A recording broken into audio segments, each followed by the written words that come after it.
Inilayo nila si Jesus papalabas ng Jerusalem sa lugar na kung tawagin ay Bungok. Ipinapo siya doon, kasabay ng dalawang salarin sa magkabilang tabi niya.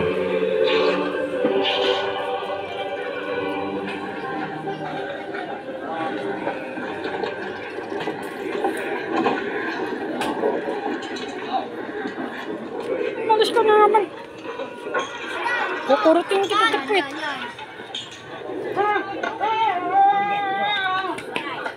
Hawa ka dito! Yan, ako, lagot ka. Yan. Pem showing te.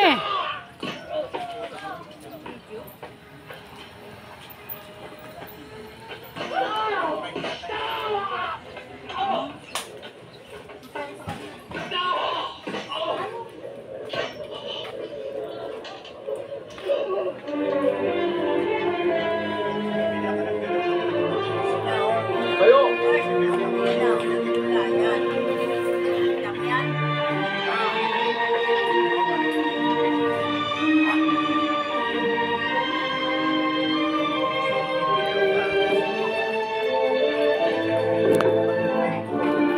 Yan ay. Kasalanan natin dyan ay oh. Pinako na ni Jesus oh. Kalasiran lubid! Siya nagsagalin ay sa kasalanan natin. Siya ang nagdudusa. Oo, siya nagdusa. Oh, ayun o, tingnan nyo. Oh, yan, lagot kayo. Kinig. Nanalangin si Jesus. Patawarin mo sila, Ama. Pagkakatigalan ko lagi. Maganda nga po sa inyo lahat. Hindi po tapos ang ating palabas. Nais ko lamang po muna pong putunin sapagkat mahalaga po ito. Maaari nagtatanong kayo bakit ang Panginoon Kristo ay naipako sa krus. Ang tanging alam ko po kung bakit ang Panginoon Kristo naipako sa krus dahil sa aking kasalanan, kasalanan ng bawat isa, kasalanan ng sanlibutan.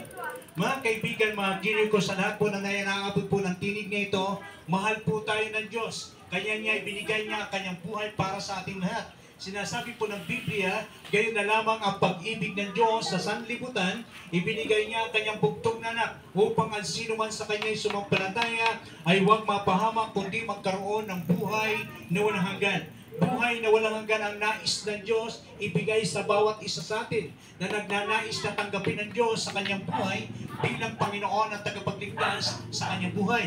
At ayaw ng Diyos na tayo po ay mapahamak at mapunta sa impyerno. Gusto ng Diyos na tayo lahat makasama niya doon sa langit pagdating ng panahon. Kaya po mga kaibigan, mga giliw ko, makakamtan lamang po natin ang buhay na walang hanggan kung tatanggapin natin si Jesus sa puso natin. Mga kaibigan, mga giliw ko, pero sinasabi rin po ng Biblia, lahat po tayo ay makasalanan. Walang matuwid, wala kahit isa. Ibig pong sabihin, lahat ng tao sa mundong ito ay makasalanan. At sinasabi rin po ng banal na kasulatan, ang kabayaran ng kasalanan ay kamatayan. Espiritual na pagkakahiwalay natin sa Diyos. Ngunit ang walang bayad na ibinibigay ng Diyos sa atin ay buhay na walang hanggan, na nanggagaling lamang sa ating Panginoon Kristo. Kaya po mga kaibigan, mga giliw ko, napakahalaga po ang salita ng Diyos sa bawat isa sa atin. Ayaw ng Diyos na tayo po ay mapahamak ang ating kaluluwa. Ano ang dapat natin gawin? Mga kaibigan, mga giliw ko, ang dapat natin gawin, kailangan po natin tanggapin si Jesus sa puso natin bilang Panginoon at tagapagligtas ng ating buhay. Papaano? Una, aminin natin na tayo makasalanan. Pangalawa, pagsisihan po natin ang ating nagawang kasalanan sa harapan ng Diyos. Pangatlo, anyayahan natin si Jesus sa puso po natin bilang Panginoon at tagapagligtas ng ating buhay. Kapag nagawa po natin yan, mga kaibigan, mga giliw ko, ang sabi po ng Biblia, tayo po ay patatawarin tayo sa ating mga nagawang kasalanan. Kaya po ngayong hapon, mga kaibigan, mga giliw ko, kung nais niyo po natanggapin ng Diyos sa iyong puso bilang Panginoon at tagapagligtas ng iyong buhay, pwede po kayo sumunod sa aking panalangin. Panalangin sa pagtanggap sa Panginoon. Tandaan niyo po mga kaibigan, si Jesus ay nagsalita ng ganito, ako ang daan at ang katotohanan at ang buhay. Walang sino man mapaparoon sa Ama, kundi sa pamagitan niya. Ibig pong sabihin, si Jesus lamang ang tanging paraan patungo po sa langit. Sapagkat siya lamang ang tanging daan na kung saan siya ang Diyos na nagbibigay ng buhay na walang hanggan. Mga kaibigan, mga giliw ko, kung nais niyo pong tanggapin ng Diyos sa puso po ninyo, pwede po kayo sumunod sa aking panalangin.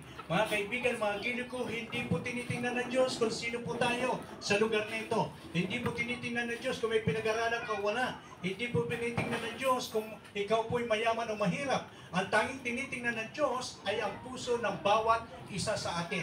Kaya po mga kaibigan, mga giliw ko, at ito rin po ay hindi relihiyon, kundi magkaroon tayo ng personal na relasyon sa Panginoon. Sapagkat wala pong relihiyon na naipako sa krus, kundi si Jesus, dahil sa ating mga kasalanan, tinubos na tayo. Dahil sa ating kanyang pagmamahal sa bawat isa sa atin. Kaya ngayong hapon, mga kaibigan, mga giliw ko, kung nais niyo pong sundan ako sa panalangin, mga bata, mga nanay, mga tatay, kung nais niyo pong sundan ako sa panalangin, pwede po kayo sumunod sa aking panalangin. Mananalangin po tayo. Tandaan niyo po, panalangin, ito po yung pakikipag-usap natin sa Diyos. Nasaan man po kayo, nasa bahay pa kayo, naririnig niyo po ang tinig nito, gusto niyo tanggapin si Jesus, sa puso po ninyo, pwede po kayo sumunod sa aking panalangin. Manalangin po tayo, iyuko po natin ang ating mga ulo, ipigit po natin ang ating mga mata, sundan niyo po ako sa panalangin ng ganito.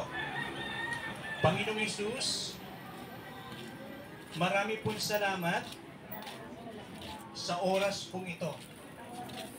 Inaamin ko po na ako'y makasalanan. Pinagsisisihan ko po ang aking nagawang kasalanan sa inyong harapan. Binubuksan ko po ang aking puso at tinatanggap kita bilang Panginoon at tagapagligtas ng aking buhay. Salamat po sa buhay na walang hanggan na binigay niyo po sa akin. Sa pangalan po ni Jesus, Amen at Amen. Ngayong hapon mga kaibigan, kung kayo po'y sumunod sa aking panalangin, tandaan niyo po, may pangako ang Diyos sa bawat isa sa atin. Ang sabi po ng Biblia, lahat ng tumanggap sa Panginoon, binigyan po tayo ng Diyos ng buhay na walang hanggan. Buhay na walang hanggan na kailanman wala pong makapagbibigay dito sa atin, kundi ang Diyos na naipako sa krus dahil sa ating mga kasalanan. Ano pa ang pangako ng Diyos sa atin? Lahat ng tumanggap sa Panginoon ay nakasulat na ang kanyang pangalan sa aklat ng buhay. Ang hindi pumasumpungan ang kanyang pangalan sa aklat ng buhay, siya po ay tatapon doon sa dagat-dagatang apoy na tinatawag na impyerno. Mga kaibigan, sa impyerno pupunta ang ating kaluluwa. Pag hindi rin po natin tinanggap ang Diyos sa puso natin, doon ang tungo ng ating kaluluwa sa impyerno. Pero mapalad ang isang taong tumanggap sa Panginoon sapagkat binigyan tayo ng kasiguruhan na kapag tayo namatay, nakakatiyak tayo na sa langit tayo pupunta. Amen. Ano bang pangako ng Diyos sa atin? Ang pangako ng Diyos, hindi kita iiwan ni pababayaan magpakailanpaman. Iwanan man po tayo ng ating mga mahal sa buhay o ninuman mga kaibigan po natin, pero kailanman ang Diyos, hindi niya tayo iiwan. Mananatili si Jesus sa puso natin magpakailanpaman. Lagi po ninyong tatandaan, ang kapahamakan ay pupunta sa impyerno. Kapag ang tumanggap sa Panginoon, ang talagang tunay totoo sa langit ang tungo natin. Mapalad po ang isang taong tumanggap sa Panginoon sapagkat nasa Kanya ang kaharian ng Diyos, nasa atin ang kaharian ng Diyos na kung saan, yan po ang nais natin puntahan sa susunod na panahon kapag tayo namatay, wala na tayo dito. Pupunta ang ating panahon. Kaya maraming salamat sa oras po ito at sa iyong pakikinig at panonood. Tuloy na po natin ang ating palabas. Magandang hapon po sa inyo lahat. Pagpalain po tayo ng Diyos ang bawat isa sa atin.